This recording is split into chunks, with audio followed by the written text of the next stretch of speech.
Hi everyone, my name is Navin Yanamala from Educative Basar. Let's see the first challenge.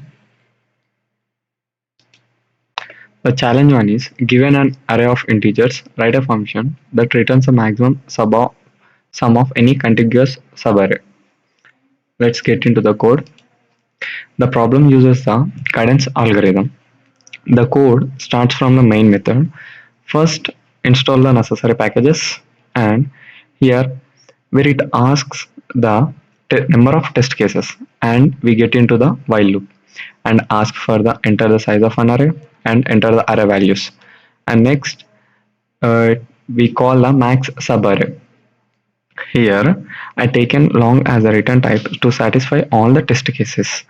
Then we declare n variable to store the array length and max to store the maximum subarray. Sum initially we initialize to min value and the sum equal to 0. Here in the for loop, the main algorithm starts. Each time we update the sum by adding current array element value, and at the same time we also update the max value also. Here if the sum becomes negative, we reset to 0 because the negative sum would only decrease the overall sum of the subarray. After coming out of the loop, we return the max value. Then we get the maximum subarray sum. Let's move to the next challenge. And the second challenge is a palindrome is a sequence of characters that reads the same forward as backward. Your task is to write a function that finds and returns the longest palindromic substring in a given string. If there are multiple palindromes the same length, return the one that appears first. Here are the input constraints and the example. Let's dive into the code. And the second challenge, the commands. So same as the previous, we have to install necessary packages. Same as previous, we have to enter number of test cases to satisfy corner cases so that our code perform well. Enter the string. Then we check the given string contain palindromic substring by calling the method longest palindromic substring. In the method palindromic substring, we declare n variable to store length of the string and the start and end for the palindromic substring. The end here we declare end equal to 1. For if no palindrome exists, then single character returns. Low and high is pointers to check for the palindrome in the string. The for loop iterates through each character of input string. The first while loop is to check for the even palindromes,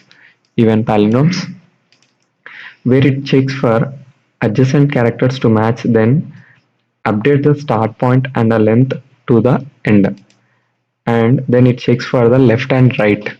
The low checks for the left and the high checks for the right to contain any another matching strings also. The second while loop is for the odd palindrome, where it checks the characters to match except middle and update start and end. It also goes to left and right. Here the odd palindrome.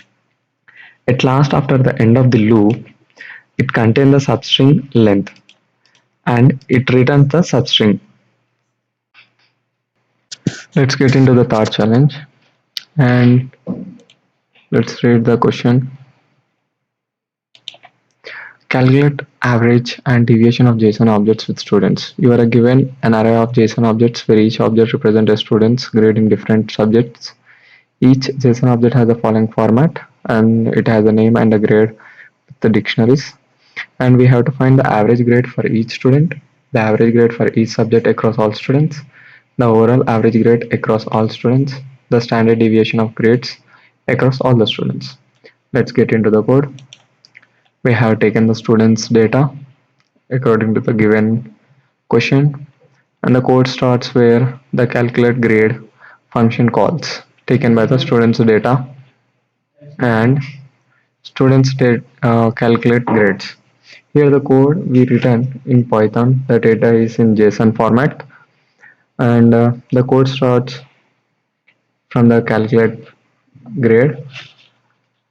Here we mentioned average grades per student and average grades per subjects, overall average grade, and all grades, the dictionaries and the variables.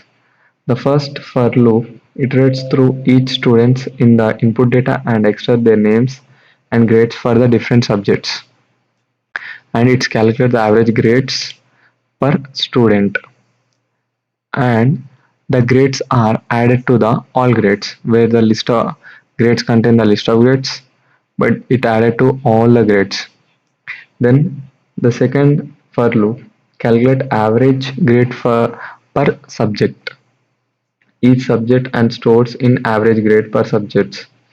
Then the overall average grade is calculated and stored in the overall average grade. The sum taken by all grades and by length all grades. Overall grade is taken, and then the standard deviation is calculated by where we calculate the grade mean, and it requires the square difference also. So the standard deviation, the formula we know, under root summation xi minus mu mean whole square by n. So the mean we have calculated and the square difference calculated. So the overall average grades and average subjects, overall average and the standard deviation we have calculated, and it returns to the results, and the output is printed. The output contains average grades, average subjects, overall average, and the standard deviation.